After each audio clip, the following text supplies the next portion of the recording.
Habari gani mtazamaji wa Manyuzi TV, ni kukaribisha tena kuendelea kuzipata zile dondoo zote za kimichezo ambazo zimejiri hii leo Juni 17, 2026. Katika ligi kuu NBC Tanzania bara tumeshuhudia michezo kadhaa.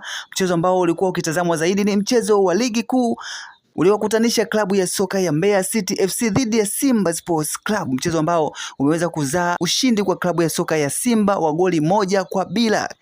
Katika dakika 45 za kipindi cha kwanza liliweza kupatikana goli ambalo lilifungwa na mchezaji Eli Mpanzu kutoka klabu ya soka ya Simba Sports Club, goli ambalo lilisalia mpaka dakika 90 na kuwapa ushindi klabu ya soka ya Simba Sports Club.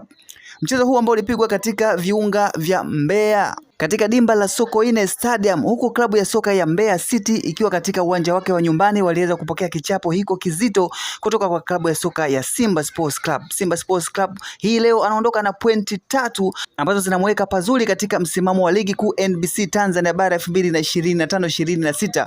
Huku ligi hiyo ikielekea ukingoni, klabu ya soka ya mnyama Simba Sports Club anashika nafasi ya kwanza katika msimamo wa ligi kuu akiwa na alama 64, akimzidi mpinzani wake Young African Sports Club alama 1, Young African akiwa na alama 63.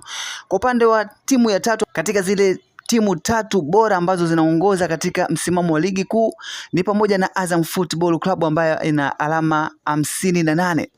Bwana, mchezo wa ligi kuu NBC Tanzania bara wa kukata na shoka ulioshuhudiwa hii leo katika dimba la Sokoine Stadium mkoani Mbeya kati ya Simba Sports Club dhidi ya Mbeya City FC umeendelea kutafsiriwa kwamba huenda timu ya Simba Sports Club ikashika nafasi ya kwanza na kumaliza ligi kuu NBC katika msimu huu wa 2025-26 akibeba ubingwa kutokana na kiwango kikubwa ambacho amekionyesha katika mchezo huo. Umeendelea kutafsiriwa na mashabiki wa klabu ya soka ya Simba Sports Club na kuwapa matumaini kwamba huenda timu hiyo ikaendelea kusalia katika nafasi za juu, kushika nafasi ya kwanza na hatimaye kubeba ubingwa katika ligi kuu NBC Tanzania bara 2025-26 katika raundi hii ya pili ya mzunguko wa michezo ya ligi kuu NBC Tanzania bara.